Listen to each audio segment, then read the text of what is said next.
بسم اللہ الرحمن الرحیم۔ السلام علیکم۔ میں آپ سے مخاطب ہوں پروفیسر حسن کاظمی، اور اردو ادب سے متعلق اہم ترین کتب اور ان کے مصنفین پر مشتمل آج آپ کے سامنے یہ اپنی 12ویں ویڈیو پیش کرنے جا رہا ہوں، جس کا ٹاپک آپ کے سامنے ہے کہ معاصر اردو ادب سے متعلق اس میں اہم ترین کتب ہیں، اور امید کرتا ہوں کہ آپ نے چینل کو سبسکرائب کر لیا ہوگا۔ چینل کو لازمی سبسکرائب کریں اور ویڈیو کو لازمی لائک کیجیے گا۔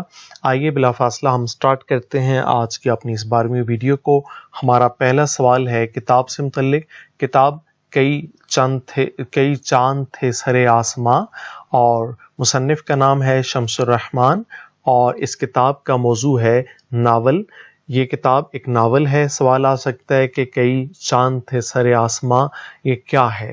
ناول ہے، افسانہ ہے، یا کچھ اور ہے؟ تو یہ ناول ہے جسے شمس الرحمن نے لکھا، اور نربدا اس کو لکھا ہے اسد محمد خان نے، اور اس کا موضوع ہے افسانہ۔ اس کے علاوہ کتاب ہے گنجفہ جو ہے نیر مسعود نے اسے لکھا، موضوع اس کا ہے افسانہ۔ اور نیکسٹ ہماری کتاب ہے دروازہ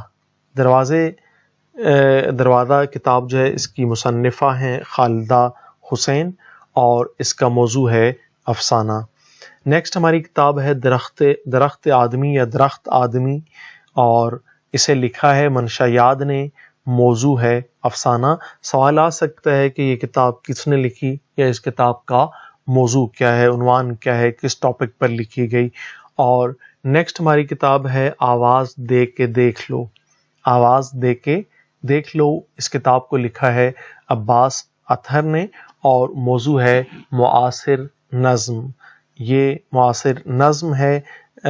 اور اس کے بعد ہماری کتاب ہے کلیات، اور مصنف ہیں ذیشان ساحل، اور اس کتاب کا موضوع ہے معاصر نظم۔ یہ بھی عصر حاضر کی نظم ہے، اس پر مشتمل ہے۔ امید کرتا ہوں کہ یہ ویڈیو بھی آپ کو لازمی پسند آئی ہوگی۔ اسے لازمی لائک کریں، دوستوں کے ساتھ شیئر کریں، اور چینل کو سبسکرائب کریں۔ اور نیکسٹ ہمارا سوال ہے آب رواں۔ یہ ظفر اقبال نے اسے لکھا، یہ بھی معاصر غزل ہے، اور کتاب کا نام ہے کلیات۔ اس کے مصنف ہیں احمد مشتاق، یہ بھی معاصر غزل ہے۔ تو اسی کے ساتھ اجازت چاہتا ہوں آپ سے، ملتے ہیں انشاءاللہ نیکسٹ ویڈیو میں، تب تک کے لیے اللہ حافظ۔